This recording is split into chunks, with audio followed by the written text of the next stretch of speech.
Okay, yeah, welcome to my art installation, research installation. I've called it personal metrics because I'm hoping to do some measurement with you. I've never done this sort of thing before, it's a very fresh idea, so any feedback during would be, or ideas about the relevance of this sort of method would be much appreciated. So, little introduction.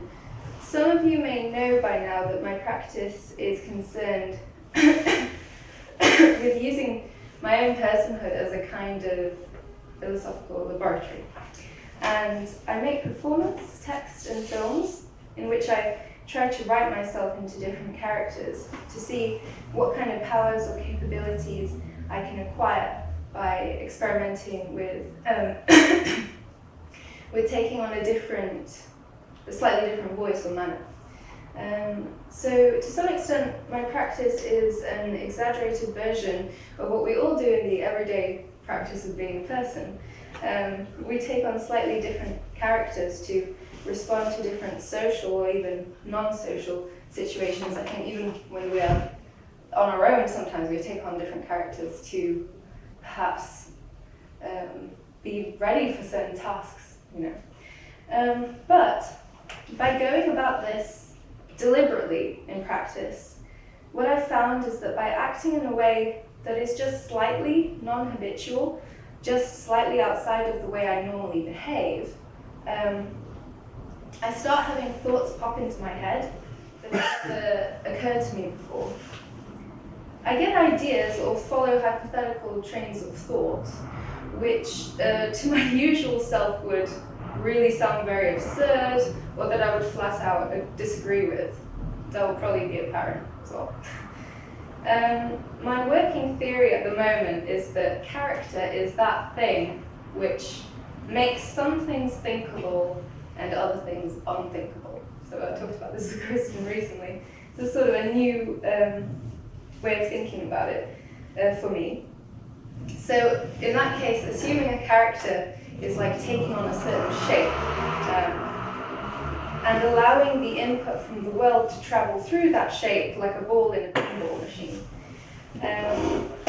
What comes out of this machine, the trajectory of the pinball or the expression of the character, is directly impacted by the shape traced by a performative instance through the grooves of this character. So there is this moment of action, of gesture, of speech, of being, which is in fact articulated by a kind of software which has more of a resemblance, I think, to clothing than to personhood. Because character, I'm thinking, is wearable, it's changeable. But this is not merely a kind of promiscuity of selfhood.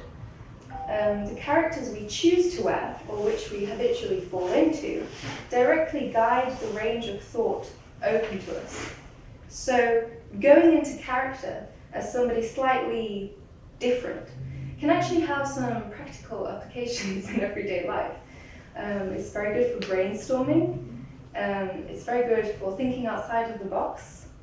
And you know how in science you have the known knowns, the known unknowns, and the unknown unknowns.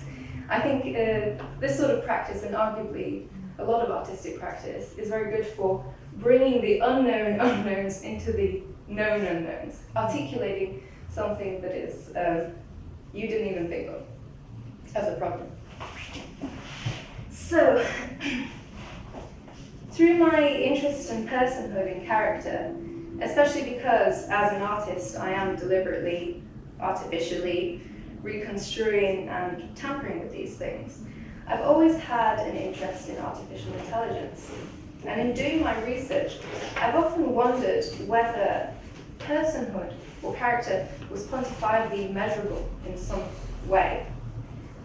So I've always been conscious of the Turing test, which presumes that a machine can only be recognized by another human being, and it can only be recognized as a full-fledged person by another human being.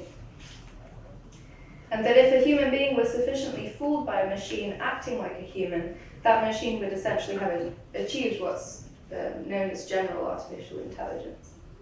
But until now, I've completely neglected the fact that there already exists a whole variety of metrics for measuring various aspects of our own personhood. Totally missed that. And this is the field of psychometrics, which covers quantitative methods for a wide variety of areas within human psychological capability and preference and character. And that's from IQ tests to personality tests, right? I'm sorry. I'll just give you 2 of these surveys. So one of the reasons I've probably overlooked this area is that I've always sort of steered away from such things. I've always found them a bit dodgy, really, IQ tests and personality tests. I've wondered how exactly the mathematics of that, of scoring those, to my mind, fictional qualities, works. And frankly, I don't really know so much about the research underpinning it. And so this is an area we're going to look at a little bit. But what I do know is that both personality tests and IQ tests are used in a range of professional contexts with actual consequences. So that would suggest that the belief in the wisdom of personality tests is prevalent enough to be consulted at a price. Employees are sorted and assigned roles according to these metrics, and the testing and evaluation service is often conducted by private companies. I actually don't know, has anyone ever had to do a personality test for employment? I have as well. And sometimes the process can, in my experience, was a bit daft. I would ask like what I would take on if I was stranded on an island, if I had to be on an island, what would I take with me and stuff. So I was always curious, I suppose, how that translates into a kind of definitive scoring for all of your dimensions. The most common types of research-backed personality tests are self-report questionnaires and observer report questionnaires. A combination of the two is recommended as the most accurate test. This means that you fill out a questionnaire on your own behalf, and then you have someone else also fill out a questionnaire about you. The two are balanced into a final score of numerous character traits, but also it is common that any discrepancies between the way you assessed yourself and the way others have assessed you is often brought up as a topic of discussion with your employer. Room for improvement and so on. So I'd like to see what happens when such tests are applied to fictional characters, particularly the ones I've come to know in my practice. So this evening I'm going to perform 3 short speeches by 3 different characters, and after each character I'd like us to try and fill out this test. We'll see how long it takes. It's supposed to take 12 minutes per test. And if we'll see how it is. I have a feeling that this process, although it's a little laborious, will reveal some interesting problems and insights for discussion afterwards. So I'm not only interested in the data, but also what's going to happen in your head when you have to fill them out about this character which you've met for just a couple of minutes.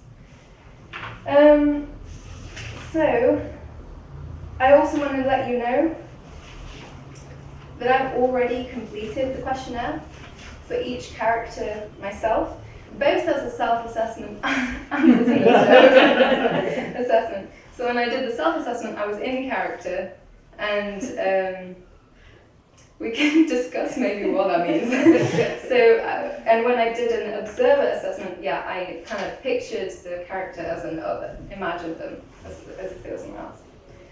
So I have the results with me, but I don't want to show them yet. And afterwards, we can discuss those discrepancies. I also want to mention that when I collect your responses, I hope to collaborate with the researchers who designed this test, psychology professors in Canada somewhere, and they designed this obviously for people, so I'm interested to see what they will think about their test being used on fictional characters. And I'm hoping that if they're interested, I can collaborate with them to get a score from your results and then put this all together into a kind of visual representation of the characters in a 31-dimensional space.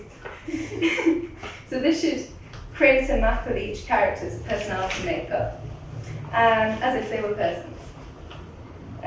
If you're interested, also, I wrote this all down because I'm very forgetful. If you're interested also in receiving the results afterwards, then just put your email up there and I will send you an update of how that's going to work out. So give me a second to just adjust, and I'm going to do the first character. Okay? Oh, and I forgot to turn on this.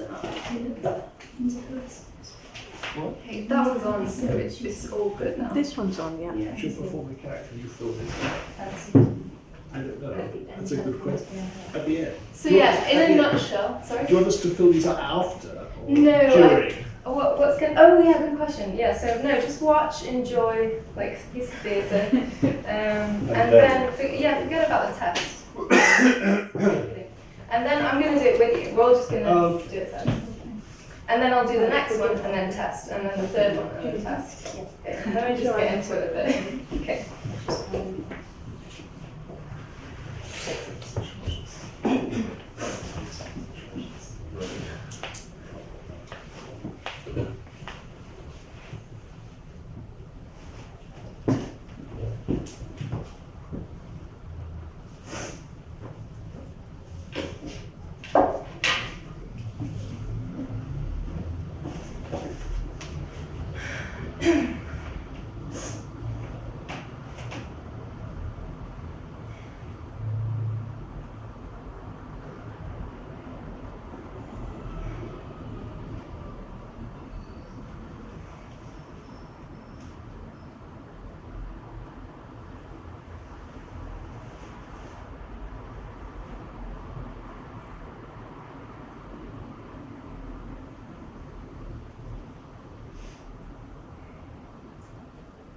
Are you aware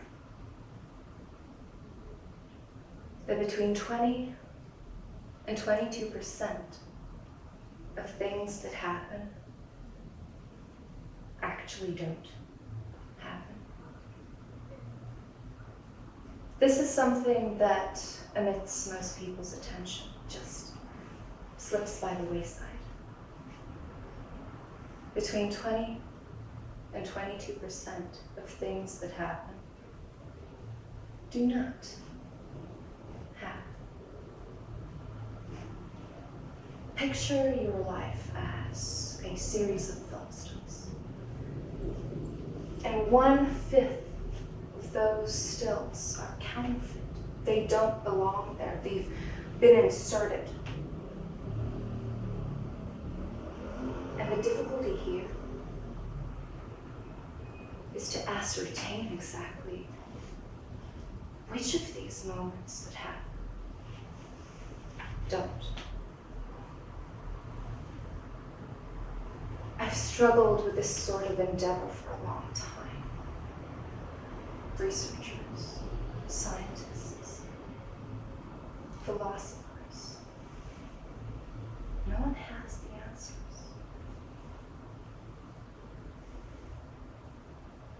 But I keep asking, is this really happening? Is this part of that 20%? Do I have the freedom to locate whether this is part of that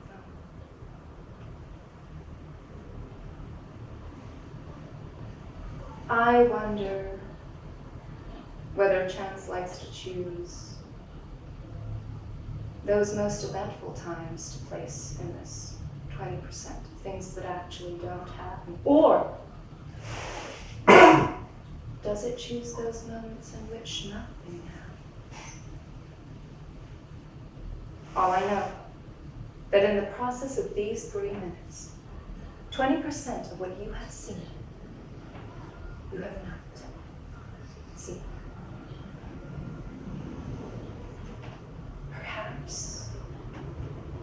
This is a blind spot in our temporal experience.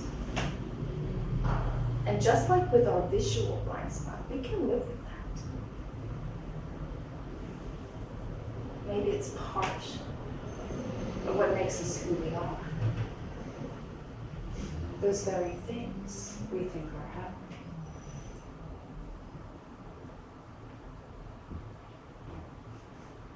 But I want to see through it. Just 100%. And not some extra 20% that does not happen.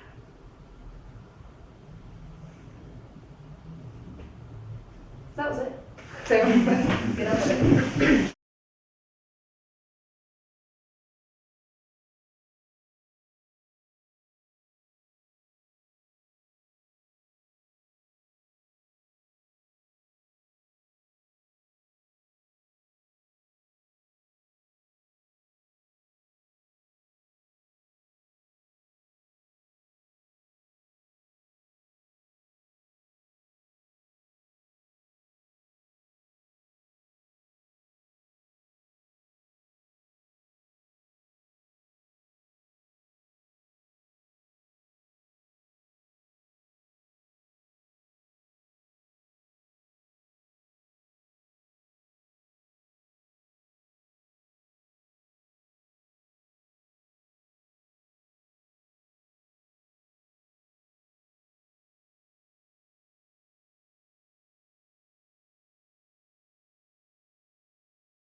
Typical, how difficult are you finding it? Because it's quite easy. Oh, that should already. Okay, you all sort of get there.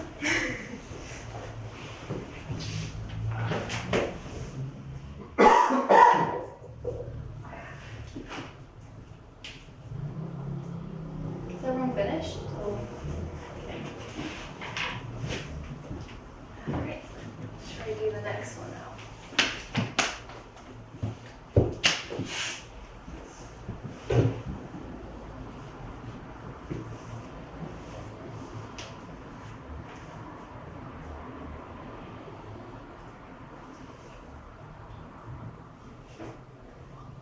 So historically, there's been this sort of gesture that you can just do what you want, and whatever follows from that will be a natural consequence of what you do.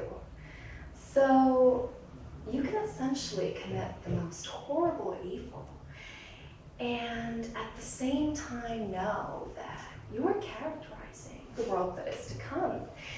And it could be a beautiful world. Would that place you in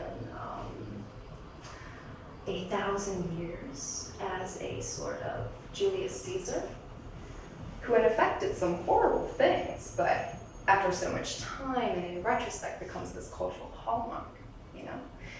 So I think about, what do I want to do with my life? How do I want to live my life? Do I want to appease the ethics of today for tomorrow? You know, be a do-gooder for my contemporaries?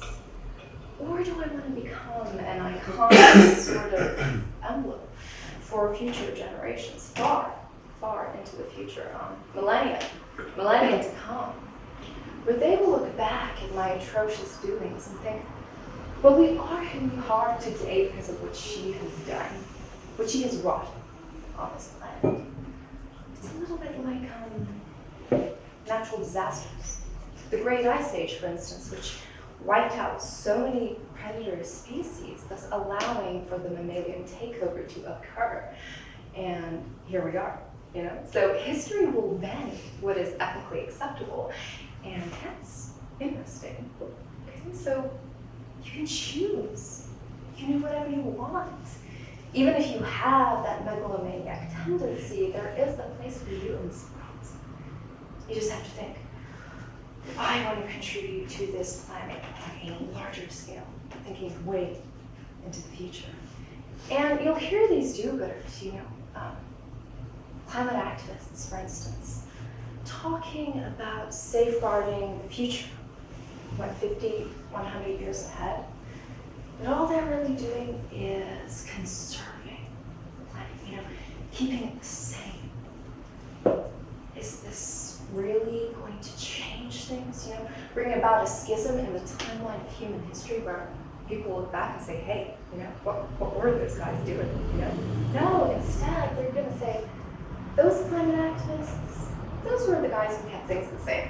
In fact, because of that fact, they're not even going to talk about those guys, So, I guess this is for you guys out there who are feeling a little bit outside of things right now, a little bit excluded just because you're not considered ethical or a good person, whatever.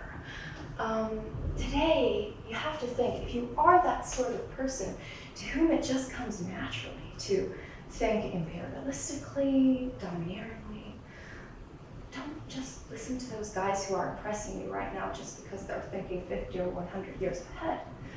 Think of your legacy as spanning thousands of years. Think like Julius Caesar did.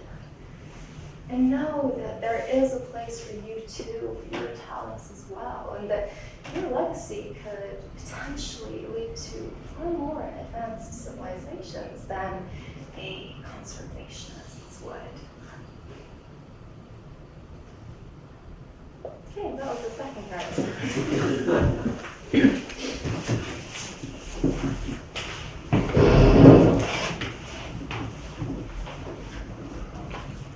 I don't know why they've all been American so long. Random. We'll get to that.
Thanks so much for your patience, guys, with this.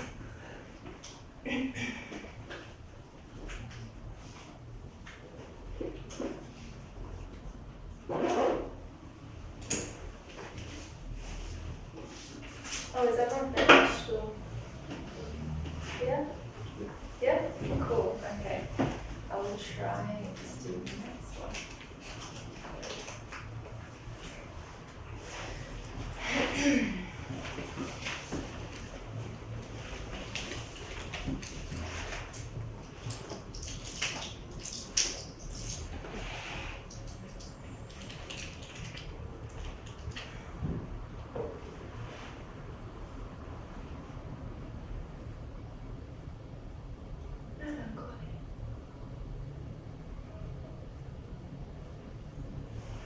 The sea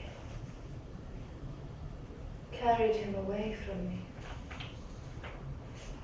He was my message in a bottle, so to speak. He traveled, he was dissected into atoms, and dissolved to the depths of the sea. That was his fate. I can't say it was such a surprise. And I welcome with open arms my own fate. For I can see it clearly. As if it were yesterday, that wave just sliced him in two, you know. It was unreal. In two, literally, he fell apart. And that's when the dissecting began. He was cut in two, then in four. You know how it goes on. Halves and halves and halves until you become an atom. That's what happened to my husband. It's a very sad story. The locals were shocked. I was not shocked. I felt this was going to happen my entire life, seeing my husband disintegrated. But he was that sort of multi-dimensional man, really. Very complicated. I did often wonder, when I was with him, who had been responsible for the design of my man. Foolish architect. Too many parts, too many bits and pieces. Being with him was like being in a relationship with a very, very fragile vase that was destined to break into thousands of pieces at any moment. And that's exactly what happened. All the same, I pride myself in being the first conscious atom to exist in the public eye. I don't like to be in the centre of attention, really, although I am a cosmopolitan sort of atom. I like to travel around and meet lots of different people, and it is a great privilege to be an atom, to be indivisible. But all these journalists you see keep sticking their noses in my business and asking all sorts of impertinent questions about what it's like. What it's like to be conscious and indivisible when your husband's disintegrated into thousands of years. I'll admit it. I was in love with a community. I, an individual in the extremest sense, was in love with an entire cosmos. Explain that to my countrymen. I couldn't. They thought I was the most promiscuous woman alive. How dared I? How dared I love so many individuals at the very same time? Back home, there was no tolerance for this sort of love. I tried to explain to them, that my husband's atoms were choreographed concertedly together, that they were orchestrated, kept in time, and moved together as one. They didn't hear me. I said to the court, I am in love with someone. This was not only a community, this was a man, this was a person. They could not see the aggregate effect like I could. They laughed. They laughed when I said that he was a singular community. They laughed because they thought that was an oxymoron, for they thought I was a moron. And eventually I was forced into exile, a pariah in my own land, and an alien in yours. I simply can't explain it to the journalists, or anybody for that matter who wishes to get to the bottom of this. Everybody here is far too interested in functions. You see, people who are indivisible, like myself, have no parts. We may be part of a higher function, cogs within a wider system, but we have no cogs within us. We are non-functional. We have no organization within us. And so you see, we have the privilege of being conscious, but without the dizzying obsession with industry. Thankfully, I've always been free of that. simply make up the world by being who we are. And yet, there are those of us, those very few, who are devoted to the study of organization. You see, in my country, organization is an abstract sort of concept. It has no bearing upon practical realities. There's no pragmatism about organization. It's a sort of abstract mathematics with us. And it is a subject I became consumed with. As incurably obsessed as you are with this idea of industry. And the more I studied, the more I discovered levels upon levels upon levels of organization until, at last, I came across my husband. They thought it was another Pygmalion story, that I've fallen in love with the object of my study, of my work. And so maybe I had. And looking at him, I knew that the man could not be found in any single particle. And as he dissolved in front of my eyes, I tried to grasp at the pieces, but they kept slipping through my fingers, and I didn't recognize him in any of the pieces. And then, I didn't have ashes to sprinkle. And my soul settled like a dust cloud over the entirety of existence. I'm everywhere now. I've moved on. I'm spread about. They say, how can you do that if you're an atom? I say, you learn many things from being in a romantic relationship with an entire community. You learn to disperse yourself. It's opened my mind. But I'm destined to suffer. For every man I get involved with, I know he'll fall apart oh so quickly. They're just unsustainable. All those parts working together, destined to crumble. And I, single, no inside, no outside, nowhere to put my grief. Tow it along behind me. That's a job. That's a big, big job.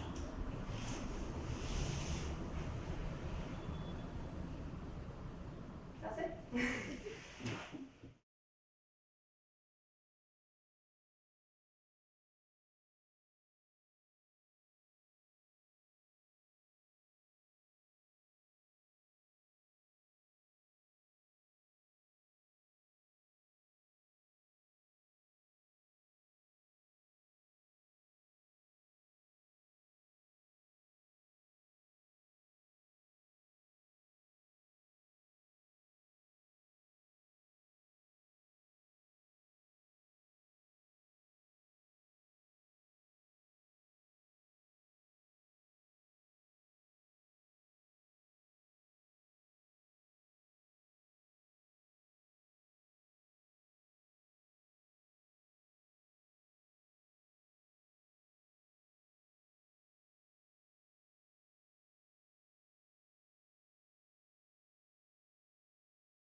Performance bit is over, so you're done. I'm not. Yeah, right. I'm not. You say that. So if you're like waiting to finish, you can just have a look at the results if you want. What's the metric system you're using called? Is it like a specific one? It's based on something called the Big Five. Oh yeah, okay. Oh, you The heard big of them? five, yeah. Yeah, except this is the Big Six. Mhm. They've added one. I think the one they've added is, so, is everyone just finished or, yeah? The ones they're using, the main like traits are honesty/humility, emotionality, extroversion, agreeableness, conscientiousness, and openness to experience. So what they do is then each of these is broken down into some other traits. And what you see here, these little black points, which later on maybe you'll want to come up and look a bit closer, but the black points represent where the character is. So this is character 1, character 2, and I'm going to put up character 3 now. And this is the self-assessment, so me in character. This is the observer assessment, me just thinking about the character. And these points represent where the character scored. Now, this little band in the middle represents averages, and this is based on a real study on a group of people in Canada, I think between 20 and 30 years of age, and where they sort of landed. So the white band is the middle 80%. So anything outside the band is like the extremes. And the red line is the absolute average score of that sort of group. So I'm just going to hang these up. Do you know anything else about the sample group? So between 20 and 30 is already quite specific. I think they were literally students at the university of those researchers. So This is the Jordan Peterson one. is it? I don't know. I don't know. You know more about this. My friends in tech have to do this for their job, and it's like This one. Evaluate those, or and my tech friend like had me do it with him, and it's created like in conjunction with Jordan Peterson, who's that like kind of I don't know. edgelordy. This one is called Hexaco. Oh, okay. So It's a different Is type. it not the Big Five one? Or all of them. There's this whole field called trait theory, Yeah. where they try to break down personality into different components, and that's generally among the researchers considered to be like the most, I guess, different, or the I don't know how to even articulate this, but like the most. The 5 set of characteristics which you can use to most accurately capture someone's being. So you can see I'm very skeptical, but I'm very interested as well. But this, as far as I know, this is actually 2 psychology professors at 2 different universities in Canada who developed this, because there are obviously many that are used by private companies, and I'm not sure where they get how they develop the test, but I chose this test because all their literature is open source, so I can look into exactly how they came to this. And then, I mean, devil's advocate question as well. Sure. So and these are meant to be gender, race, and class indifferent. Yes, actually, yeah. I mean, coming out of the conversation we had kind of repeatedly over the last few kind of meetings. Yes. Because I'm not even looking around the room, I'm also disidentifying from 20 to 30 for obvious reasons. I think it was just, so there are a number of ways in which this could be, I guess, inaccurate, or these averages could be inaccurate. Sorry, I'm a bit cold, so I'm just going to finish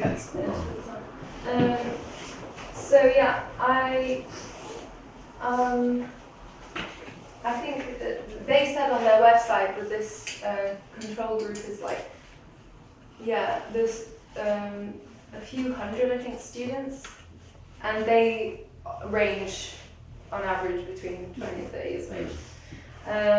So this was all done, all developed in a psychology department. I'm curious about this on a number of levels. First, I don't know whether to talk through some of the results first, or about your experience a little bit. What went through your head when you what happened? Because I was worried, for example, that it would be quite difficult to make these judgments about a person, a character that you might feel you don't know them that well. I think that for the most part we all have that experience of meeting someone and you have like your snap judgments within the first minute of meeting someone. Yeah, yeah. And so I think it's pretty easy just to tap into that and figure it out. But also, I think the characters that you portrayed are quite like distinct. They're not just like someone that could be just in the middle, like could just be a neutral personality. They're like they have something very specific that you're trying to enact through it.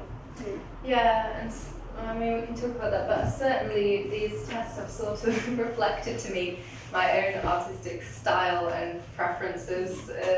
So one thing I will show you later is some traits which I've noticed are always, first, what you're talking about potentially is that a lot of these traits might lie in the extremes, because maybe those are the particular areas that I was trying to explore through performing them. But also, I've noticed that there are, at least across these three, recurring traits that they all share.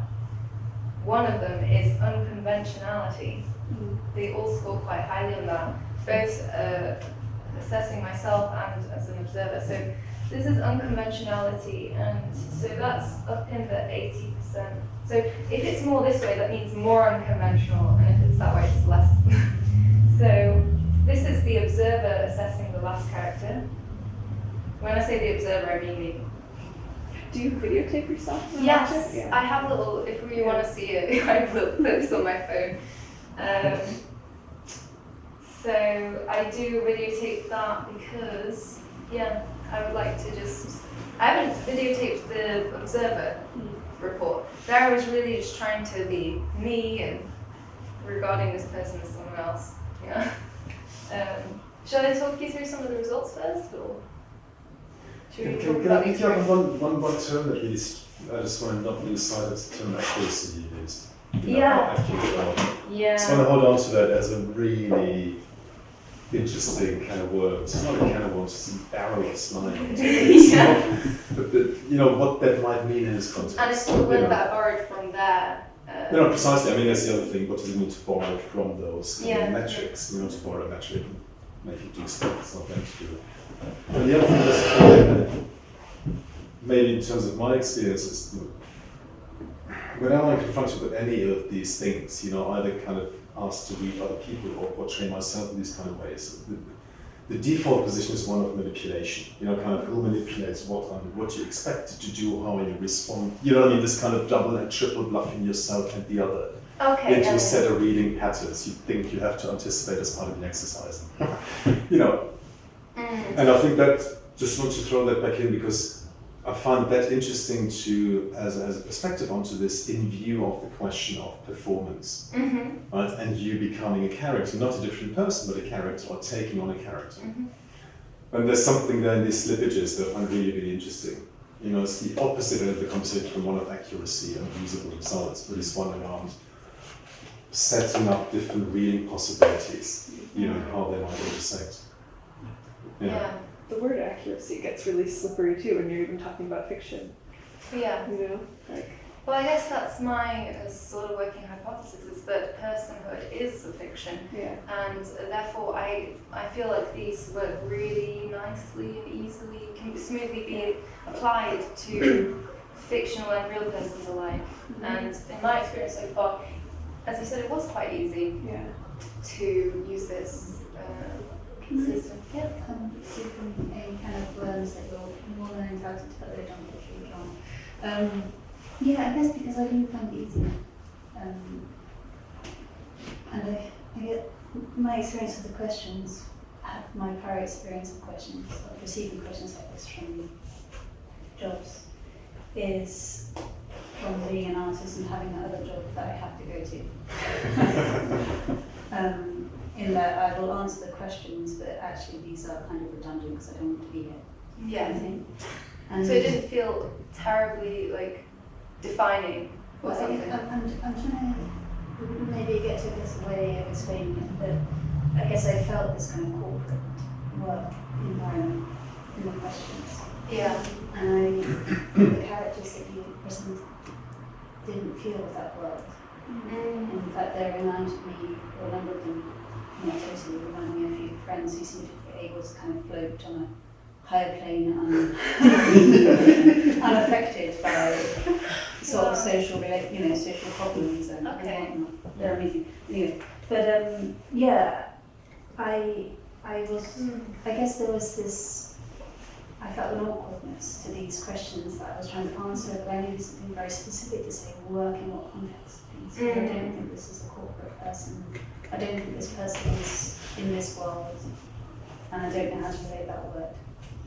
So yeah, I was kind of answering them, but I know I'm giving kind of false arguments based on my own extensions of your characters into the corporate world, which I don't think they belong. That's very interesting, the whole sort of corporate aesthetic of this questionnaire, and whether that itself sort of imposes some sort of strange filter on the characters. I like what you said, that they seem to be of a sort of different world that's sort of untouched. And I think it's partly, they're all quite eccentric characters, at least they even score quite high in eccentricity. But but they do have certain projects, some of them quite really dubious, and that's how I interpreted it. I wonder, because what I understood is that these researchers who developed this questionnaire, they didn't really have it in mind, I think, for corporate use. So I wonder whether because I also got that feeling about the questions, I wonder if we're sort of bringing that sort of connotation with us, or whether the questions really have that style. I was confused by the way in which there are many different questions that seem to be targeting the same sort of trait. There were weirdly a lot of questions. For me, it felt strange. There were so many questions about greed and getting. Would you be willing to accept a bribe and things? Yeah, I found. Can I ask you a question about the making? Waiting. In terms of what struck me is the nature of the question. Some are positive, some are negative, some are about perception, some are about your reading of motives. Is that deliberate as a technique by which they try and sidestep over-conscious answering? So is it a matter of almost like doing this in speed such that you get almost automatic writing type response? Is that how they work technically? Because that seemed quite deliberate, right? But there's a set of linguistic kind of characteristics of the questions that trip you up. You kind of, oh no, this disagree because it's a negative question. Yeah, that's what I was, because when I was filling out the... really tired, When I was filling out the questionnaire and I had it on video, as an in character, and the character was always, there were several times where the character was saying well, who would say yes to this? Who would agree with this? This is outrageous. But then as the observer, you might have a different opinion. You're definitely right that you get struck by how some of the questions seem inherently negative or positive. They're not neutral. So the way it's phrased, would the character be willing to accept a bribe in order to get something they want? That willingness almost seems there are examples in there. Whether that's on purpose, I suspect it is, but I think it's more intended as a highlighter of discrepancies maybe between self-assessments and observer assessments. For example, if you asked yourself, if you're filling out a form yourself about whether you would accept a bribe, you would probably answer on the modest scale of things, whereas maybe somebody else would answer on an exaggerated, Following on from what Edgar said, I found it much easier to fill in if I did it very quickly and intuitively. Okay. As soon as I started thinking about them, I couldn't decide. You know? And so one of the things that follows from that is maybe it's trying to, if you do it quickly, trying to trigger what your unconscious responses would be rather than what your considered judgments would be. And I mean, that is also a technique of unconscious bias sort of surveys to try and see where your racial biases or whatever might be. So, this possibly be as much about the perceptions of, the assumptions, the prejudices that may be totally unconscious. In the sense with these unconscious bias things, you think you're kind of politically okay, and you discover you're unconsciously racist. Yeah. Like there was a woman who is I think actually a Bani woman in charge of some racial, sort of thing, group to do with racial. She took the test and it found that she was unconsciously racially biased. Yes, yeah. So And that's actually really interesting what you're raising about the prejudice and the stereotype. And obviously, those can have really terrible consequences. But when is it not a bias? When is your opinion of somebody else, based on what you know about them, a generalization? Isn't it always to some extent? Or when is it not about you? exactly, yeah. Yeah, That exactly. maybe it's just always about you. So you're always answering the questions, either doing the sort of double bluff thing, like you're doing it how you imagine that person, or it's like in therapy we do like different personalities, like multiple personalities, and like sometimes you feel like you're really, or I feel like I'm really embodying a one bit of myself and kind of making it a separate part of myself. Like feminist Emily is over here and she's this thing, and so at some points that goes so far and you kind of take it on, and then in other times it's just this big ridiculous waste of time that you're just throwing all the bits on, and you can kind of be more brutal because it's somehow removed from you or something. I don't know what I'm saying. I'm just saying that it's always about you and about. Yes, So I mean, the way to flip the question is, at what point would you not be biased? What would it mean to not be biased about? Of course, I'm not saying that racial bias doesn't exist. I think it's not dangerous, but it'd be interesting to flip the question and see what is the ideal. When are you the most accurate in your understanding? Whatever that means. I mean, there was a really interesting. I can't remember who gave a lecture on. This context, and I should remember because it probably matters more than I am aware of, but somebody was talking about racial bias and inherent bias, and they're kind of, one of the points they made is that it's difficult to imagine a kind of being outside of bias in an environment where all the terms of reference are instrumental in creating bias and obfuscating relationship to the other. Right? So if any kind of racial construct is instrumental and originates in the instrumental purpose to disenable contact with another, right? That is the very notion of race as it's conceived and enacted through the centuries in this kind of context, let's say. Of course, it's there to disenable any form of non-biased engagement, right? So as soon as that is part of the reference framework, it will always have a register of bias inscribed into it, because it's there to trip up whatever other forms of relationships one might imagine, right? And that's why I'm stuck with this notion of accuracy. And I think these are a very accurate illustration of a series of ideas around personality and how to measure it. But I personally can't get myself to think outside of that. So when I hear you speak, I am fully happy to read you as an atom. I would take that at face value in an art context. This is somebody who speaks from the perspective of an atom. I can read a novel written from the perspective of a drop of water, and I don't have difficulties in taking that seriously. Right? So I'm completely lost as to the framing parameters under which I can bring this back to a notion of personality, which in the corporate context is tied to legal and economic subjectivity. Right? So it's a kind of legally about where you hand over your passport and this is what you speak to.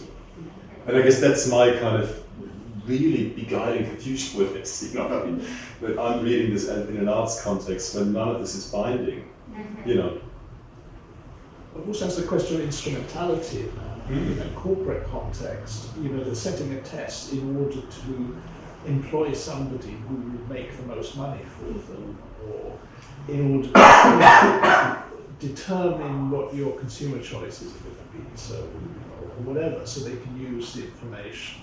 Whereas this, within an art context, it kind of changes into a more reflexive thing. It's also just, Kristen also has a point to say, but before we go too far down the corporate route, as I understand, although it's applied widely in the corporate world, it originally comes out of research and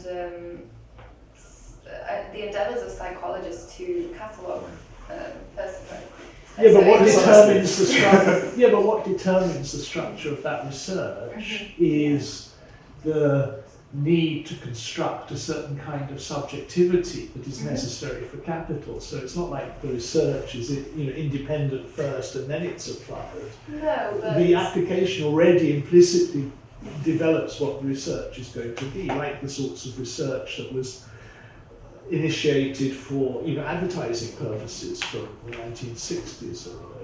I mean, that's parallel, advertising agencies. I know this from Mad Men. yeah. I know everything about advertising. I Like, watched hiring psychologists. And was it Freud's? What was that relative? Oh yeah. Is it Freud's cousin or something? Cousin or something like that was The guy very who involved did in the cigarette advert in for this. feminists. Yeah. Oh man, that was pretty genius. What? Artists and cynics. Something on M. Totally, yeah. Chris, The you have a story? R&D for personality. Is it in the analysis of this? Is there anywhere where you look at inconsistencies? Because I actually was a bit anxious filling this out because there are lots of Yeah. questions that are kind of repeated but phrased differently, which I think is meant to pick on. Like I know in other psychological tests, it's meant to pick on you trying to conceal something or lying about yourself. I don't know, but I think so as well. I Yeah. think it's supposed to be a sort of give somebody multiple chances to mull over a certain scenario. Because it was something to do with like being angry and then about hot temper, whether other people think. Yeah. So, which was also kind of what was interesting to me and very confusing at the same time, and I didn't know what to choose. Was this sort of different? Like other people think this, and then so it wasn't it was my judgment about what other people think about the person. Yeah. So it was like you had to remove that person and think what what you think other people think about that. Yeah. Anyway, I just wondered how many levels of whether that's kind of analysed as well.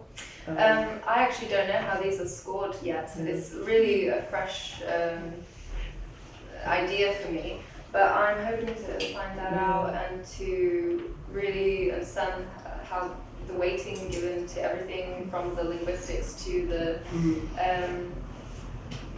to the repetition of questions. Because I kind of felt like it's actually my personality that's being tested. Oh, really? It was like, okay, what am I giving out by saying this? So and especially with the questions when I forgot what I said in the previous one, couldn't bother to check. Interesting. But I was like, I'm sure I said You're something worried about completely being different. consistent. And I'm like, I'm inconsistent here. And what does it say about my personhood, you know?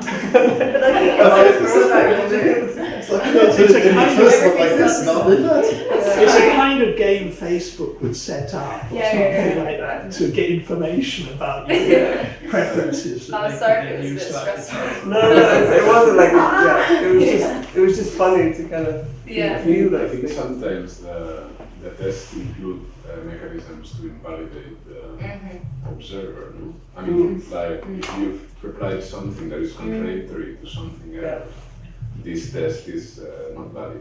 Oh, Yeah. okay. I mean so that's. I mean, I don't know about this one, but it could be that there's two questions that are asking the same in a different way. The And one if sided. you reply. Oh, so you disqualify yourself. Qualify yourself. I mean, because otherwise, there's no way also to prove if an observer is completely randomly subjective. Yeah. The ones I did here were online, and they were 100 questions rather than 60, and that's supposed to be more accurate as well.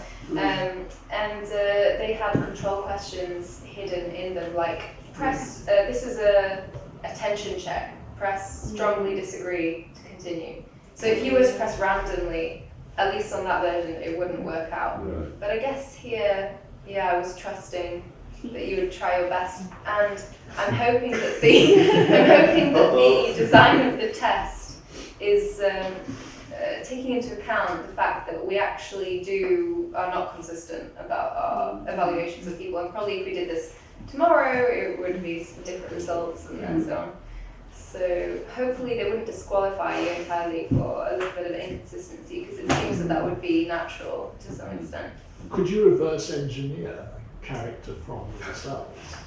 From the Results of Oh, the that's test. such a great idea. You see, that's what I'm thinking. Like, maybe there's a whole host of like artistic opportunities with that. So that's a good It idea. would be interesting to present people with Like a a recipe. character which you didn't know, Yeah, have them do the test, and then you produce a character from the results that's of such a the cool idea. test and see how that character would compare with the one that Oh, that's so produced cool. the. Wow, that would really stretch my acting Role abilities. play games, cards, where you have, Yes, strength, Kristen. 5, empathy, 1, you know? Like you have those. Well, in a way, that's probably what employers do in a way, because they know what the optimum result would be, and therefore the people who do the surveys must somehow construct a question or to find the person that the employer is actually looking for. Yeah, I just wanted to go back to my experience, because you Yes, asked about your please. experience of it. And what I found is that I want to bring in time with it, because what I found really interesting was the way that I was first getting to know you as a character, and that just that phrase, getting to know. So I didn't know you, and then kind of just observing little details, and then I noticed that in the monologue, those details might trigger a certain thing that I thought I knew. So it could be the accent, or I don't know, like just and suddenly I think, oh, I get her number or whatever, that kind of thing. And so there's this process of getting to know the character. But then what I found about the test is that I didn't feel like I was judging that character so much as continuing to get to know the character. I don't know if anybody else felt this, but as I was going That's through interesting. it was fascinating, because I didn't know you, and then when I had to think, people It's sometimes like you're think creating the she's- character. Yeah, like I started to kind of go, would she be, and I had to imagine others' situations. Yeah. So it became an act of imagining, but there was also taking up the clues from my reading of you. And I also found that sometimes when I had my strong agree or disagree, it was weird, because I felt manipulated, not why, because those were the ones where I was going to what they said. So it was weird, because like one of them, I can't remember what it was, but it was like something like, she would feel da da da da, and I was like, yes, and then I was like, no, she wouldn't, but she said she would, Oh, yeah. Actually, one of the characters the choice of character, I have to confess, is a bit random, because I recently did those 3 for some performance, and I just thought they're fresh in my mind, so I'll do them. And actually, the second one I thought might be interesting as a test, because she has a sort of amicable, relaxed manner. I think she's a YouTuber. Yeah, I thought so too. I think that was like a YouTube, like, Yeah. hey teens, like, keep being evil. That's so funny you say that, because I do all of these on video first. Yeah. So I think something about the frame of the video and me looking at myself sort of guides where it's going. And I think I was in where she says like, this is for you guys out there. Yeah, This exactly. was actually kind of like a video. So yeah, you're spot on. But I thought that one would be interesting, because that's a case where there's a discrepancy between the manner and what she's saying. Yeah. What she's saying is really Yeah. bad. I was actually quite scared to do it at course. Yeah. But that's kind of what makes it interesting, because that's how like psychopathic tendencies come about, is they're very good at making you feel one way, like physically and with their body language, but then what's actually happening is example, different. The question about would she lose her temper, or would she treat others she doesn't like badly, Yeah. talking about this sort of Julius Caesar ideal would suggest that she would treat others badly, but her manner doesn't. So that's sort of a situation where you have to. It's really strange. That's the character I struggle with the most, because Yeah, me too. I couldn't suspend my disbelief of what she was saying. Also, I had to write it down to work out why is this difficult.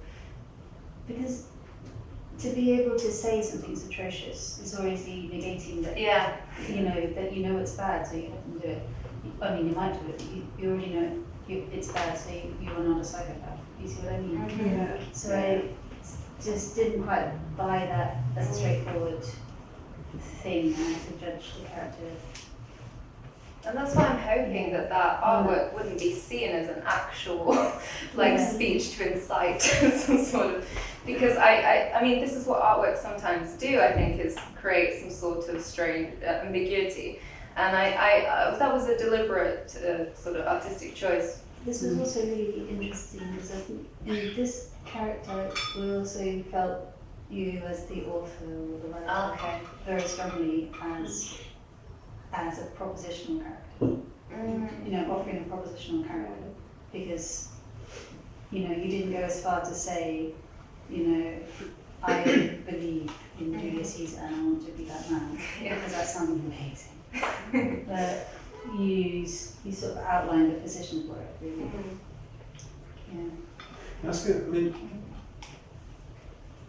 trying to get a sense of, because you said, I wasn't sure whether I could do this yet, but if we kind of look at the inherent politics of something like this, so not to say that you advocate Julius Caesar or white supremacy or climate change denials, but the very fact that that is one template amongst others, which you can deploy as a variation on the medium, as scripted by a corporate template, I mean, that is highly ideological on so many levels. And I'm curious about that. I'm curious about about the status of specificity, I guess. Because one of the inherent biases, it seems to me, of these corporate things is the idea of a personality that can be charted, right? That can be charted in such a way that there is a medium that is, if not desirable, at least recognizable. And that's a normative proposition. If you want normative, that's what that is, right? It's the fact that there is a chart of the normal and there's a line which gives you the complete. That is an imposition, right? It's a particular mapping. It's a kind of rather enforced mapping of what a personality is, because that allows you to then think about divergence, right? And that then becomes available for the transgressive, the Julius Caesar kind of glorified, or the kind of subtle manipulative, or the psychopath. But that whole construction, Foucauldian or otherwise, is already for me is so heavy that I don't really can't extrapolate myself from that. So kind of I'm looking at these charts and I'm thinking, okay, how many characters would you have to invent to hit the one that hits all these ingredients? And what would they look like? Somewhere between 20 and 30, kind of with a certain kind of measured. That's. I feel like there's a lot being put on this test, though. I mean, because that, going back to my experience through the whole performance, I don't really see that medium as part of this piece of work so much. For me, it's the cumulative effect of an idea. So this is kind of like part of a tool almost of my experience of getting to know each of those persons as an idea. So when medium is one way, but I'm also thinking, every time I had to answer the question, however fast, it was almost like setting up a kind of A equals A or not or whatever. It doesn't really matter, because what was happening is that I was combining all of the different clues together to make up something that is quite unique in that moment, comparing it with this thing over here.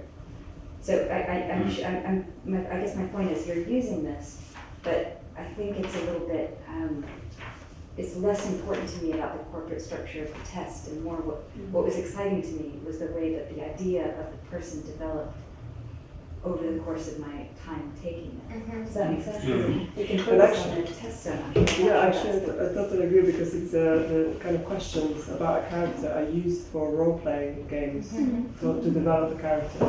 To develop. Yeah, it's one of the kind of strategies. If you like live-action role-playing or any kind of role-play exercise, if you're You have to supposed to imagine. develop your own character, or you're given maybe a character that you're supposed to embody, Yeah. you do often get a set of, not as long, but a set of questions Yeah. about them Yeah.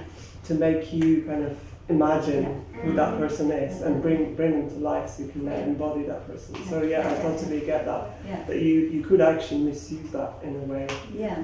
to, as opposed to think about it as a measurement, think about it as a character building exercise. To be honest, I'm interested in exactly both of those things. So exactly, I'm interested in measurement, and I am to some extent interested in the relationship between one character against the many, however that's charted. But I'm also interested in that, as you say, the time you took to get to know the character, because one thing I figured from, I'm writing a novel at the moment, and one thing that's been really interesting to me is writing a novel takes time. It takes time to read the novel as well. You're getting to know the character. One of the things that narratologists sometimes say is they talk about the trick that characters have in that they are incomplete, but we infer the rest, so we fill in the empty space. And I find this somehow really interesting that a character is somehow like this low resolution picture of a person, and that we have to fill in the gaps. And then to take that idea and think about real persons, how are we supposed to think about real persons as complete pictures in high resolution? Maybe real persons are not exactly in HD. Maybe there's no point in the universe in which you can entirely know yourself or somebody else, and that time is actually part of being. And then it gets a bit too difficult for my head to understand anymore. But that's a sort of philosophical question I'm kind of interested in, this idea of the incompleteness of a fictional character against the completeness of a real person. And that brings me again to the accuracy thing, because it would suggest that if the test is more accurate, then I could get a fuller picture of that person that's already there, with all the information of that person is there, it exists, all I need is a great test to discover it. Whereas I'm actually a little bit doubtful as to whether there is a place where this full information exists. So there's something about that. Because you do the self-assessment and the observer assessment, with your novel, characters, okay, let's put it this way. The characters in the novel you're writing, are they more complete to you as a reader or as a writer? I see what you mean. You know, if you say like we kind of speculate or we fantasize this version of completeness, which is unavailable to us, I think it's a given, right? No? It makes perfect sense to assume that it's not available, right? But then how incomplete can your characters be when you write them, and how incomplete can you keep them when you read? You know what I'm trying to say? It's like... In my novel, that's something I've thematized. So in a way, I sit and I'm typing and I try to literally transcribe the writing process into the novel. So I notice there's so many holes. There's this house and there's a character and I can't see the whole house. So there's holes everywhere, and so I just put that into the novel. In the novel, all the rooms are constantly changing. They're not in the right order, and she blacks out regularly when I stop writing. So it's difficult because that's where it's thematized. So it's become when I'm writing, I really feel that I can't access it. It's incomplete. The picture's incomplete. Well, you couldn't read it if it was complete, because it wouldn't be a language, because language is incomplete. I think. You know, Yeah. if you describe somebody in words, it can't be complete, and you couldn't read it if it was, because it wouldn't be language anymore. If you That's true. you have to be able to also, in a novel, project yourself, in a sense, or project it. If it was given to you complete, you couldn't project it. So the incompleteness is constitutive, in a sense. But already this is starting to sound a little bit like the whole problem of the real world and then representation. I'm not saying the real world is complete, but it's, I know. It's the question of relation of language Yes, to yes. the world, I guess, rather than the two. I forget who said it, but it's like a quote, all models are wrong, some are just more interesting. Yeah, and the comparative one that all theories are stories. Yeah. Like new ways of. Well, a model isn't complete, because if it was, it would be what it modelled. You know. Yeah. It wouldn't be a model anymore. It's Yeah. Borges, Same. isn't it? What? It's Borges. Yeah, exactly. Absolutely. Totally. What about, I'm thinking Tom, have you read the Remainder? Who's Tom it? McCarthy's Remainder. No. It's not the same at all, but I'd love to have to talk to see what you make of that at some point. You know, once you read Already the it. title is great. No, it's like, I mean, the film is pretty pants, but the book is really good. I mean, it's not very Okay. written, but it's an interesting book. But, and Michael knows more about it than I do, I'm sure. But there's something there about the inaccessibility, unavailability of experience, which constitutes particularly fragmented materialities, which I think you might find interesting.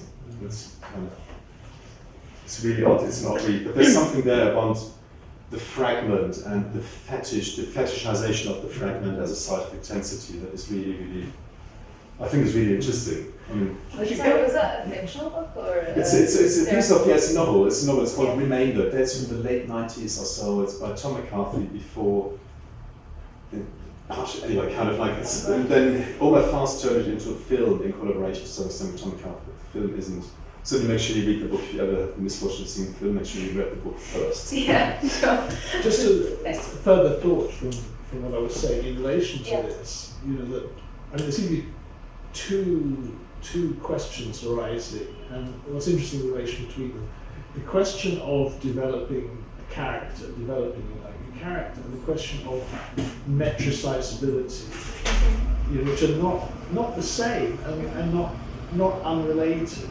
because metricizability has to do with the possibility of modelling something. It's only metricizable if you can model it as metricizable, you know, hence, you know, science, you know, Cartesian science and whatever. So I guess, you know, one question that arises for me would be where the idea of the metricizability of character comes from.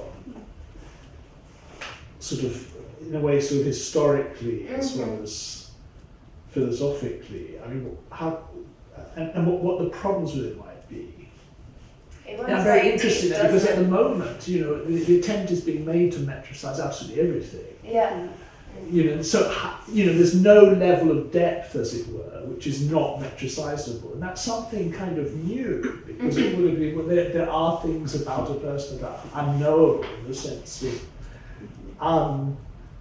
unnumerizable, or sort of however you want. What was the however last thing you want to said? put Sorry, it. there are some things about. Just the last thing you said on this. There are some things which are not metricizable about humans, about persons. I think making that statement is always dangerous. Yeah. Because the next step, you know, I did some work on this in relation to primary and secondary qualities and sensation and so on. And what happens when, you know, science refuse to deal with secondary qualities, and then they become metricizable, and then they become synthesizable, in fact, you know, by computation or whatever, and what that means.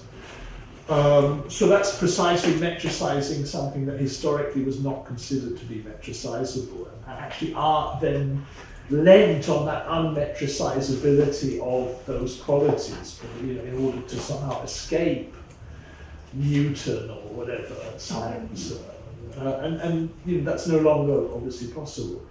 So, but applied to character, it's, you know, it's a particular thing. I mean, obviously one dimension of it is, you know, relation to science, enlightenment science and so on. I wonder if another dimension is a relation to sin. sin. a Christianity or some idea of, sort of a degree of sinfulness that is in you that needs to be measured in order to be purged or relieved. How many Hail Marys do you have to say for this particular sin? A certain kind of conception, Western, Christian, whatever, conception of character, which and the two somehow come together.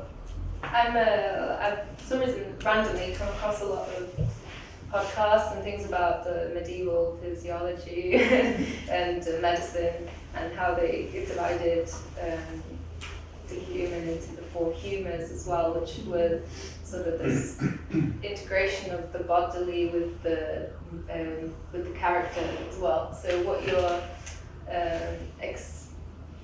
there was this the sort of the chemical composition of your body between these 4 different humours would determine also what sort of person you are, not only how you're feeling, and how you're feeling would be a reflection of your personhood, which is also again, so there's a deep history, I think, of trying to divide and compartmentalize these different areas, because it seems like such a complex thing. Have you looked into other pseudoscience, like the people who like phrenology? Phrenology, and all the dodgy sciences. Can we go? I just want to go back to the performance again, and because before I was thinking about this person in relation to the idea and this reading a composite, almost like gesture, but I wanted to bring the story into it a little bit. Oh yeah. So the second one, there was a kind of story about Julius Caesar. Somehow I'm holding that one, and that said a lot. The story itself kind of said a lot. The third one, that really strange thing about the pattern, I was really holding that. So the comment is more to kind of talk about the importance of story in relation to character. But the weirdest thing is, I cannot remember your first chapter. Like at all. 20%. The story. What? It was just about the number 20. That's it. Thank you. But isn't it? I mean, I just wanted to say that because it's so weird that the other 2 I'm holding, and that first one I'm looking back and like, what? Who was she? It's like she's gone. I think it was maybe a lot in one go. she was the 20%. She was the 20%. Oh my god, that's so funny. I'm sorry, that was genuinely funny. When we play the tape back, they'll be like, no, we just lost that. That's genuinely funny. Okay, anyway. I enjoyed that. So she would just, the story, it can be closely linked as well to following a line of logic. So the story has always been almost the main thing for me, and I sort of am allowed to arrive at the story by being in the character. So all of those 3 stories were improvised. So I was just in front of the camera, and after babbling for a while, I sort of enter this space where one thing just really tickled me, and usually that thing is completely informed by the room I'm in, by what I look like in the camera. So there's a constant feedback. Sorry? In the mirror? Yeah, I would look in the camera, and sometimes I just see myself, and it's always very reassuring. I just watch myself, and I feel this constant feedback loop that keeps persuading me that I'm somebody else. So the voice helps a lot, just hearing myself, hearing the voice, and then seeing myself being somebody else. I just suddenly really believe it. And I don't know if anybody's done that just for fun, but it's very weird. And slowly, you latch onto this one idea, and then it's a hypothetical scenario. Like the first one was, are you aware that 20% of things that happen actually don't happen? And then you just sort of suddenly think, what if I believed this? What would I actually? I'd be wanting to tell my fellow human beings Yeah. I've been wanting to warn them, you know. And so I just try for as long as possible. I usually can't hold it for more than 10 minutes to just think the what if, then. And that happened with the last one. That the first time I wrote that orally was 4 years ago, and now it's more than doubled in length, because if I repeat it, then there's a chance for a new sort of to continue the story. So the story is developed through the live performance. But I'm not sure as well. So to some degree, I thought, is the story even getting in the way of this test? Because Which test? of this personality test, because it almost perhaps doesn't matter to some extent. Is maybe we take a lot of cues just from the mannerisms of the voice, and you know the last one, I thought she definitely would want to go to art gallery. She definitely would want to listen to classical music because she's so affluent looking, behaving. So. What I found really intriguing, and I think I found that when I saw you perform, I guess for the first time probably perform in one of the flash points, right? Yeah. But there's a really intense tension between a commitment that is almost like a method acting type, verisimilitude and illusionism, right? There's a real illusionism to you being in character that constantly, to my reading, runs up against the hyper-allegorical that is in the stories in the narrative, even without thinking about the context within which we read this. You know, and I think again the same happens today, you know, which is why I was using it filling in the test, because I didn't know which part of that I was even engaging with, right? That's possibly my problem. But that tension between and I don't think it's just because it's language versus acting. I think there's something, it has to do with the story, what you just call the story, or you both call it the story, because it is so much, I can't help but read it as an allegory on the story. It's a story about the story. And that doubling up kind of suggests the split that then runs up against the perfect smoothness of your performance. And that I find really, really intriguing. Is it a story? Is it a story about the story, or a story about the idea of the person? I think there's stories about the very notion of a character. Right? So like for me they're allegorical in that sense, that they're thinking about the possibility of the story or of the character. Is the notion of the character different from the idea of a person?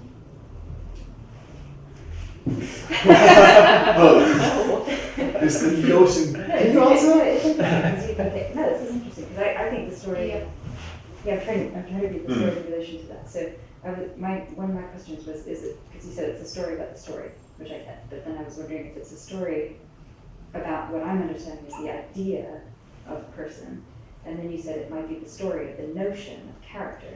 And those are just the really interesting kind of things to put side by side. Story, the notion of character, the idea of person.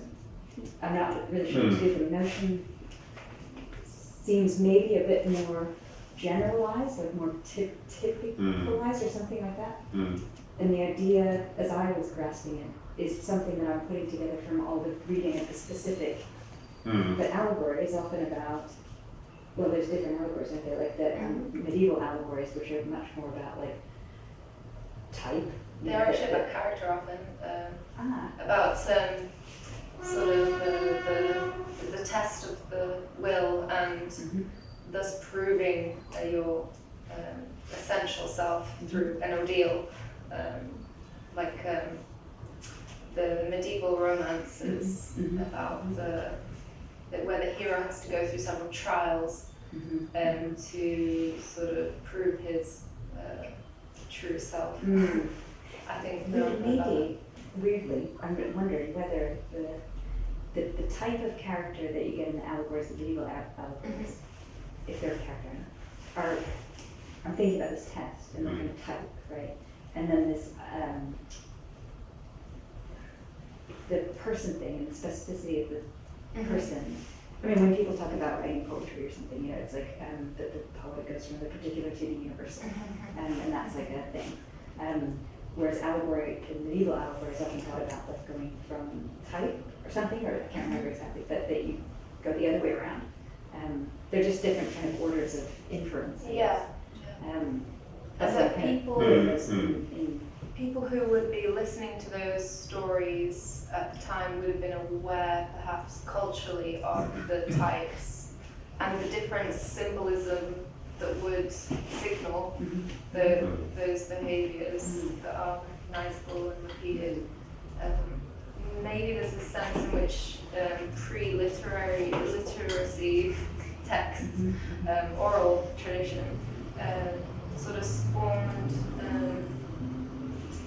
kinds of stories in which types were sort of valued, and then later the novel and genres like that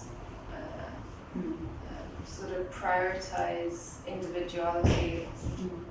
Interestingly, the other day, we just had a quick chat about other chase stuff, but thinking back to stuff, and maybe we're using the wrong word. I think I agree just said a minute ago, maybe they're, because maybe not, but like the idea of like, did they say there's like 7 types of story, you know, whatever. Yeah.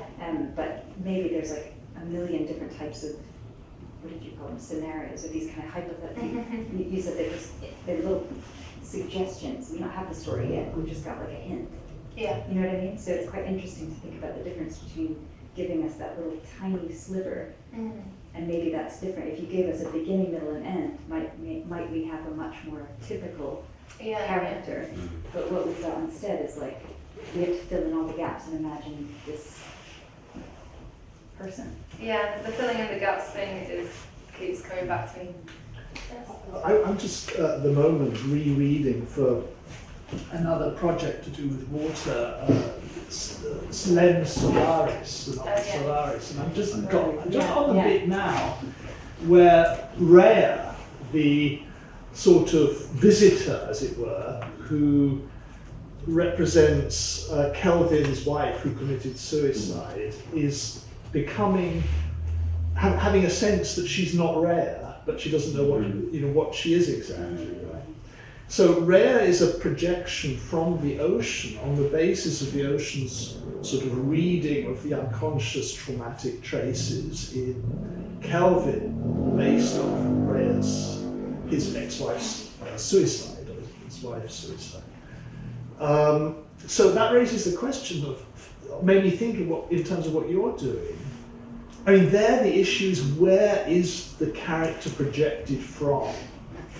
You know, is it projected from the ocean, from Kelvin, from the position of the reader, or, you know, what's going on? So that creates a kind of geometry, which is not quite the same as like you creating these characters, but rather you're creating the geometry of where they projected from. Each character is somehow projected from something else. And it's almost as if the survey is trying to lock me into that projection, to make it, you know, my projection as well, in the sense of Kelvin, that Rhea is also Kelvin's projection, but via the ocean's reading of his traces, as if that this whole process is kind of, as if that's anticipating this process of presenting us with characters projected from a position that has to do with our own unconscious traumas and desires, or something like that. So I guess it's, the question really for me would be, you know, the difference between the sort of the character and the position where it's projected from, which is a kind of vanishing point in a way. It's almost anamorphic. You're very much raising what I think was part of our discussion in my Marina and Erica's seminar, and I am more comfortable with talking about the middle part where I'm the medium, where it's going happening through me, and the question of where it comes from. Because I don't, in my model imagining, it's not projected out of me when I'm performing, but it's like the old-fashioned, you know, muse. Well, that was my sense. Yeah. But then that's like, you're like the lens, and there's this vanishing point, and there's this lens through which the thing is projected. So you're the medium through which it's projected, but Yes. the question is, where is the vanishing point? Yes, and I think geometry was a nice word because it also implies all the other things that are in play that are also reflecting. And yeah, it gets a little bit complicated then. Marina, you wanted to say something? Yeah, it's going to be a bit oblique and weird, and kind of coming from my own work, I'm looking at spreadsheets. Well, You like it also? spreadsheets or the kind of yeah. I guess what I'm interested in terms of spreadsheets or metrics or systems is that which gets left out of the criteria. And to kind of sweep back, it was really an earlier kind of point I wanted to make about Michael's description about sort of metric and everything that can be captured or made into metric. And you said, I think, it's dangerous. It's dangerous to say that things cannot be captured. Well, as soon as you do, then some kind Someone- of algorithm comes out which captures them. That's the way it goes deeper and deeper and deeper. Yeah, We I like guess- to think that there isn't, but Yeah, I guess, but I think that I have a opposite point of view, although I still agree that it's dangerous to, we like to think that there's something that is captured. But I actually think it's dangerous to say that that is captured, what we have, and what the criteria in which those things are captured are everything. I was actually thinking about you with this. So I think it's very connected to your it research. is, yeah, and so I've been keeping kind of like, I know it's a bit kind of slightly away from what you're up to. Yeah, I guess it's dangerous to say, to have the right criteria which are taken as a given, to say that everything that is captured within that criteria as given is everything. Yeah. And what I'm interested in are things that have never been assigned a value, that do not get represented on a spreadsheet of any kind, and then through generations or whatever, become systemically absent. And can you continue that thinking, maybe Yeah. with regards to this? I'm trying to get there, yeah. And I guess this, I haven't worked it out, so I'm going to throw some things in. Yeah. Needs somebody else to pick up pieces. But I guess I'm interested in this idea of type, and the way you talk about a kind of co-constitution of personhood, and also coming in from this kind of corporate model of personality, and in knowledge of like the commercial model of typecasting and work in placing people or personhoods in identifiable bubbles, so things can be sold to you effectively, and how that is a kind of like you become you get put into a bubble and you stay in a bubble, you become that. So something self-reinforcing Yeah, about self-reinforcing, I the guess. application of these. There's a desire to type because it's easier to sell things, or easier for a corporate model to have types. And I guess I'm interested in what are the criteria of those types? How did they get arrived to? And do we just take them as given? What types are not on the sheet? And for example, one might be, I've been trying to create an example. I only have one, but I'm sure that there isn't the type that is cranky on a monthly basis with PMS, for example. These kind of like Specific, particularly because that's time specific as well. yeah, there's also very time specific, unspecific time. This is a moment, and it doesn't account for like depression, or you've had a crappy day for one reason or another, or you're ill for that month. It doesn't account for those human. Does that suggest that we are different people and different characters I guess in those different scenarios? I'm just wary of saying there are types, and they have titles and criteria, and they can't be questioned. You see what I'm saying? That maybe maybe it's a question of how these criteria were arrived to, and whether we should or should not subscribe to them. I guess that's what I mean. kind of probing at, and when I'm just like staring at these sheets, I can't see the words. Yeah. But it feels so rigid and so rigid and so bold to say this is the criterion. Everything here is everything. Yes. Yeah, but, And there's only 31. and nothing. And there's whatever is absent doesn't have a value. And yeah, if we don't see past that, then I don't know. Probably, maybe somebody else can kind of pick up where I was going. Yeah, totally. I think that then gets accelerated once you think about AI and probability. You know, kind of profiling works on the basis of probable samples, which are reenacted and perpetuated. You know, so the question is to what then becomes forcefully excluded by not having been included in the first place. You know, but also I'm really stuck with something that is probably me, but somebody maybe help me. How do we? What is person or personhood in relationship to subject and in relationship to subjectivity? Right? I mean, just in terms of terms, you know, or character. There's character. We've got character. We've got person. We've got type, and then we've got the subject and subjectivity as another. Does it make sense to map them? Or Person and This is, personality. yeah.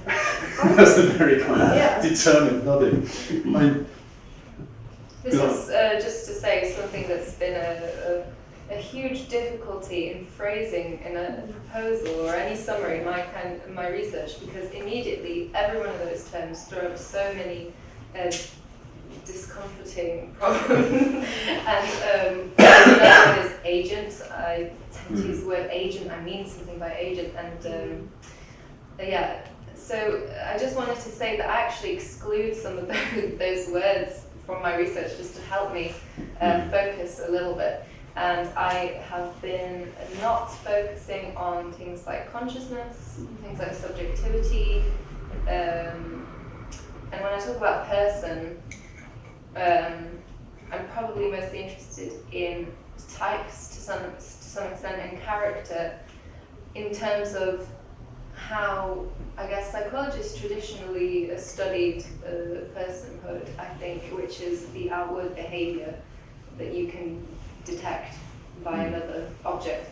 So there's a series of behaviors I can do right now, and some of them, and there's a sort of a spectrum. You have your sort of expectations about how I'm going to behave in the next 5 seconds. And if I behave outside, if I do something crazy all of a sudden, it will not compute. And so those gentle structures we have about how we predict each other's behavior, is to some extent predicated on an understanding or a schema you build up of the other person's range of expected behaviors. Have you thought about context in that way? Because I think we're here in an art context, and so you can do almost anything, and we don't be thrown out. You know, we're just like, yeah, you're an atom, we got it. Yeah. Cool. Whereas, like, the idea of method acting, like in life, I think could be really interesting. Method acting in life.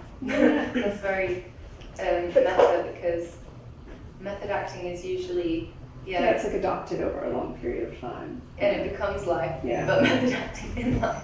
Like it's very pop culture, but that Joaquin Phoenix movie from ages ago, like I'm Not Here. Oh, I didn't see that one. He just. But I know he's famous for that sort of thing. He like took on this kind of deluded character for a year just in life, and it's a documentary of like being that person. Yeah. Yeah, it's interesting. Do you think what I'm doing is method acting? Yeah. Yeah, I would say it's at least dipping your toes in it. Yeah. Yeah. I mean, just because we were talking about acting, and I was thinking about how the 3 examples were. I mean, I wouldn't say overacting, but a little bit like exaggerated. Yes. Yeah. And Michael was saying this thing about the lens, or you being the medium of something that is being channeled, or something like this. I was thinking about Strauss-Juliet kind of acting, which is, and this kind of paradox, no? Which is that they're always very exaggerated, very, if you watch Sicilia, they're kind of screaming southern Italian accent.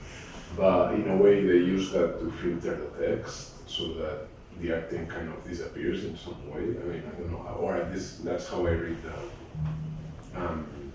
So yeah, in some ways, what I'm saying here is that sometimes these kind of like exaggerated acting, or even the characters that you express, that you can, as an audience, perceive that have more specificity, like an American accent or this, suddenly are the ones that disappear to me. That and I get more access into the text or in what's being said. Interesting. Yeah.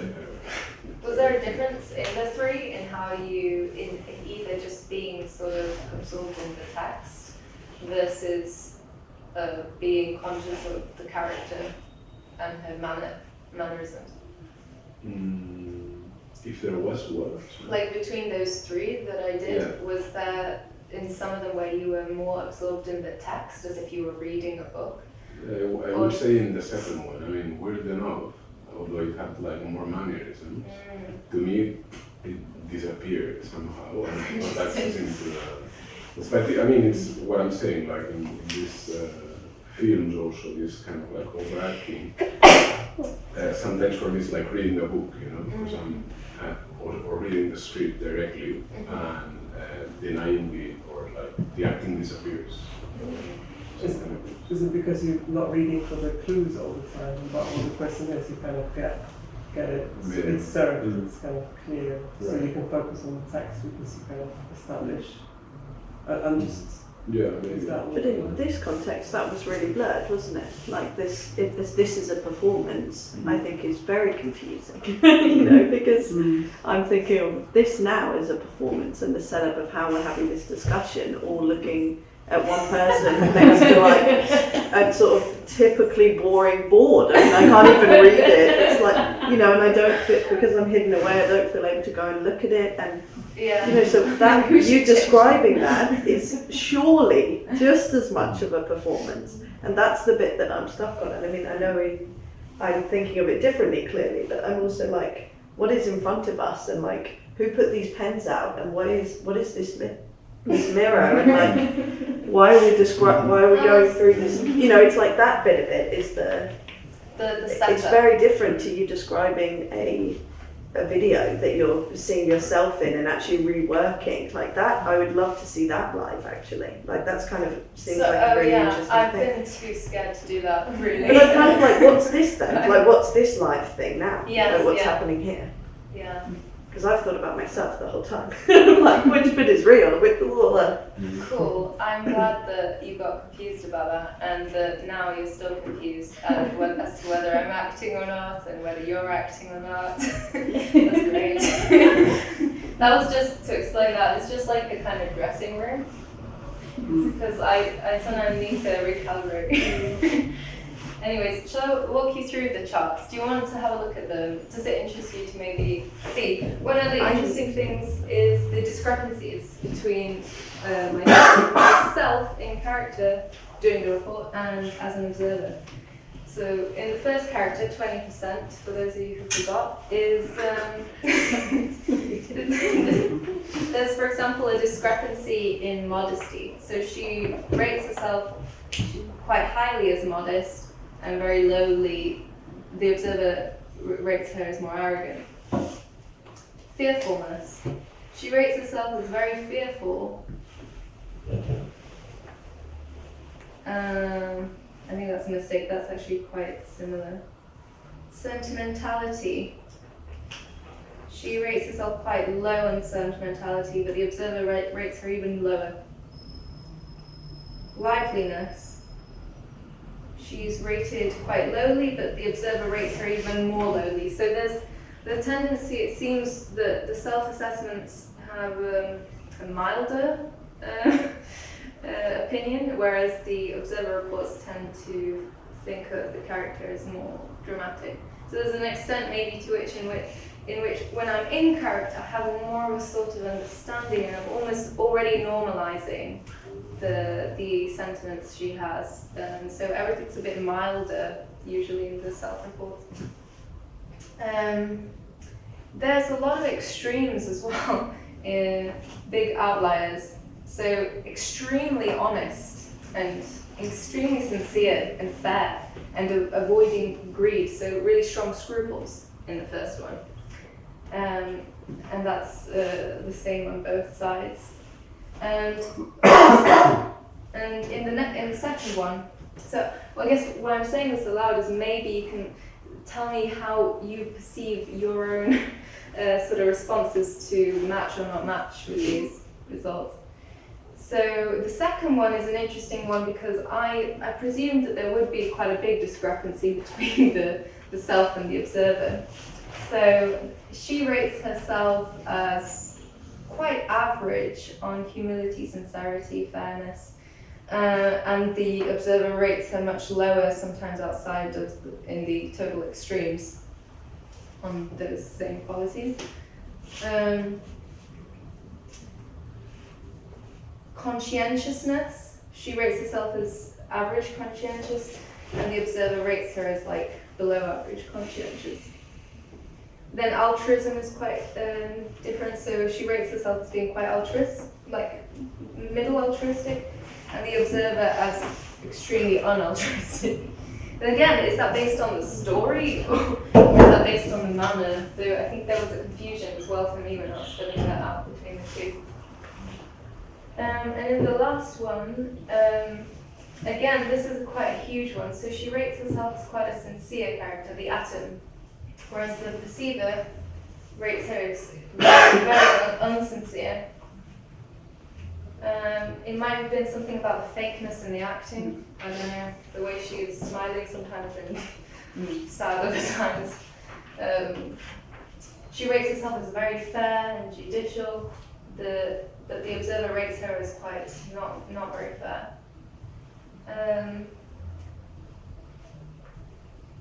Sentimentality, she rates herself as sentimental, observer rates her as below average sentimental. She rates herself as quite a gentle person, observer rates herself as not gentle.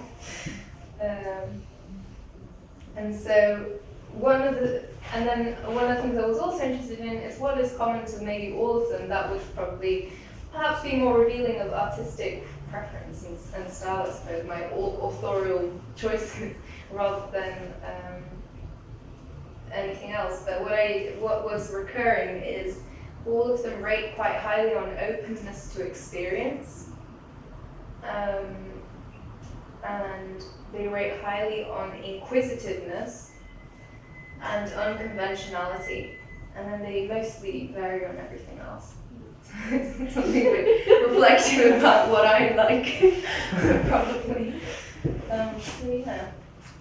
So just to say that was really weird. Brilliant. That was also really good. That was like performance. That was like great. Yeah. Feel free now so that you don't feel like. Feel free to just have a look yourself, or if you want to not sit in the same position. Oh yeah, is it time to end maybe as well? I'm still wondering something that's under this idea of method activity line, right? Yeah. Which you think about it post-modernist, but also if you think about subcultures and parsing, there are real projects in this. Kind of like there must be volumes within a queer background written about what it means to act, to pass as and so forth. And I think that's the other thing that's interesting then in relation to this, and I also with Emily, I'd love to see you be conjuring this character into existence with yourself in dialogue with the mirror. Those kind of what that is, what the intensity of that might be, or what how it sticks or doesn't stick. I think because that's something that I agree with Chris, maybe I focus too much on the kind of questionnaires or so, but it's such an important that density of your performance, or the intensity of the performance is a really, really is so strong. It's such an important and troubling part of this whole thing. You know? And then that Because it shows just- up when you're worried about like, oh, am I just being this character? And when it's a YouTube style, if you're showing it as a video, it's like, well, you could be a YouTube person who's kind of really thinking these things. So it's like, how do you do it enough to actually subvert it rather than reproduce it? Yeah. And maybe that's what's so exciting about performance is that we're seeing the practice and we're seeing this live loop or something. You know, like then we know that it's that, and all these edges of this performance, like maybe these are the gaps that you're talking about in your text. You know, maybe like us asking the questions and you then talking through the sheet, which I guess is you, not a character, even though it's totally a character. I was being You know, like, myself. but that's what I mean. If maybe they're the holes, then you know they're the bits that are disrupting your characters. Yeah. If it's going to be shown as a performance. It might also be worth extending the Edgar's point about passing, because it's passing for normal. Mhm. That's that's what it means. So yeah, maybe that part of what is that normal that is going to be present in the room when you do a character, and when does it not pass and what happens? Well, if these are anything to go by, it seems like that in being plausible, perhaps it's important to some degree pass as normal. So just in some of these to score as, but then on others to maybe see how far you can veer away as well. I guess my point was what normal is this kind of thing, because that's a context-specific criteria, right? So what's normal one context is not enough. Of course, yeah. Yeah, to like, I don't know how to say it. Like a response, maybe it's like the kind of a mode to have a kind of responsive, like, I don't know. It's interesting you say that. I think it's possible to even theatricize normality. So it just came to mind, the guy in Hitchhiker's Guide to the Galaxy, he's supposed to be the ultimate average guy. So he would score like on the red line and everything. Yeah, in 1973, right? Yeah, I know, but still there's a sort of a theatricality and a typification, if that's the word, of this normal. So it's sort of, by doing that, it becomes not very normal. If it becomes like a staged normality, that sort of occurred to me as well. Maybe a useful reference would be the book. It's quite old, but it's a classic from social sciences, The Presentation of Self in Everyday Life by Erving Goffman. He was one of the first people who applied the kind of theatre and acting metaphor to, he was talking specifically about professional life and how we perform a type that is needed.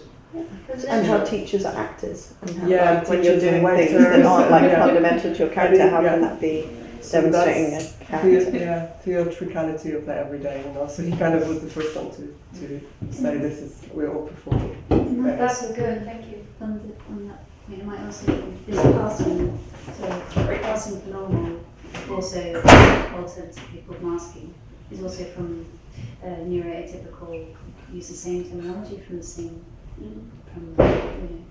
in allied to LGBTQ.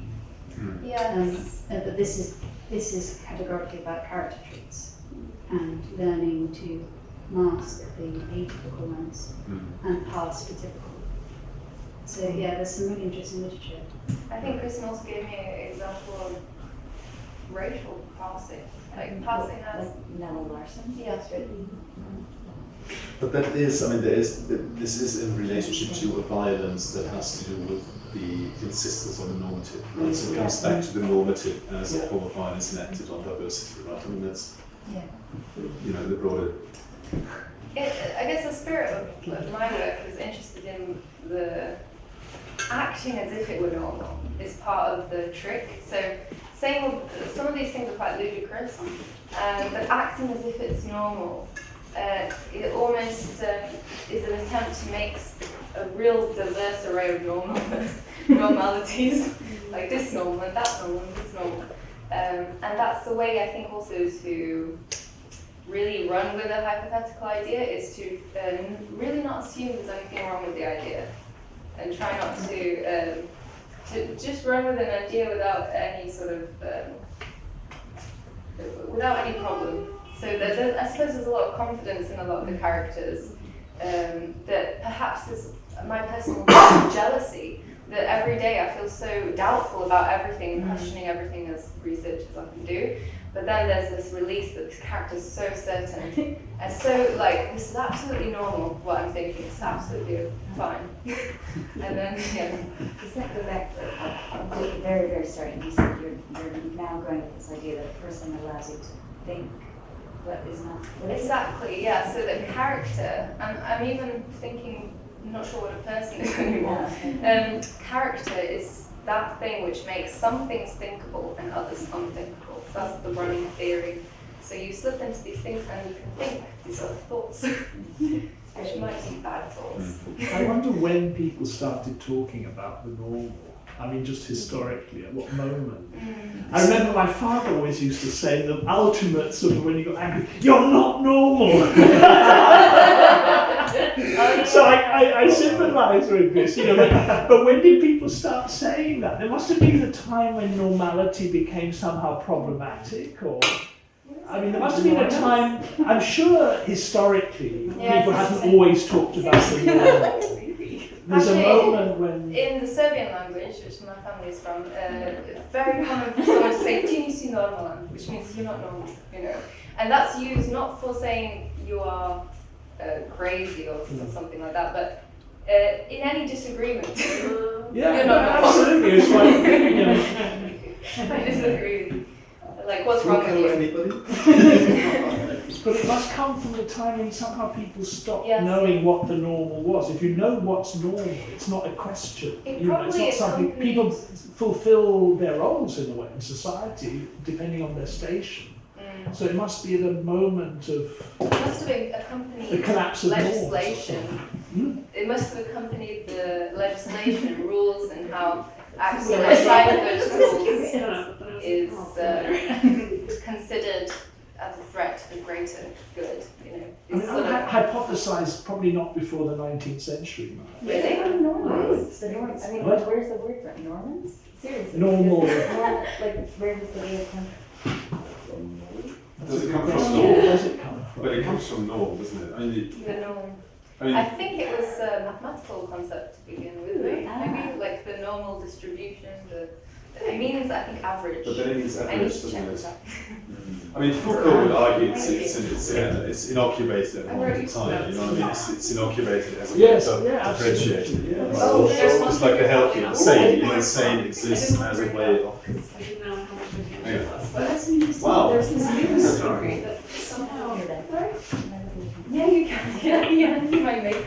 I'll keep this anonymous, but please do. It comes from the Carpenter's Square in Latin, normalis. Norma is a Carpenter's Square. Oh, So So to be it comes square from a is right angle. extreme. The idea of it comes from the idea of a right angle. It comes from the Latin, so Carpenter's Square, which is a right angle where you make a check triangle. things are right. So something that exactly deviates why I thought that. would be deviating from the right angle. This girl who It becomes norm in English, and normal right angle is mid-17th century. turned out that she had been. The current sense dates from the early 19th century. Yeah, so not before the early 19th century. But that also imply that there's something. I didn't know how the right angle. We it used to came up in build, my brain. so the law of gravity. Yeah, I just. We're constantly kind of, Thank you you very know, much. what I mean? Like the right angle is what allows us to erect things within the law of gravity. That's a determined law for how that It also suggests that inclination is Yeah. not. Yeah. Yeah. So if you're inclined, Yeah. and there's a book about that by, what's her name, Italian philosopher. Adriana Cavallaro. Yes, she wrote a book about precisely that inclination in relation to the idea of the normal as a right angle, upright Very thing. nice. Also links with atomism, Yeah. because the deviation is, you know, the normal would be all the atoms going along the same way. The deviation is precisely what creates an event. Yeah. So an event is abnormal. It's a queer story. This is a queer project. Surely it is the deviation from the straight law Yeah. against the possibility of correct things. But without deviation, there's no event. There's no Katerina, thank you. turbulence. Thank you so much. So it was terrific. Yeah, great discussion as well. It was Yeah, a it was silent lovely. liquid project. All right, have a good evening, everyone.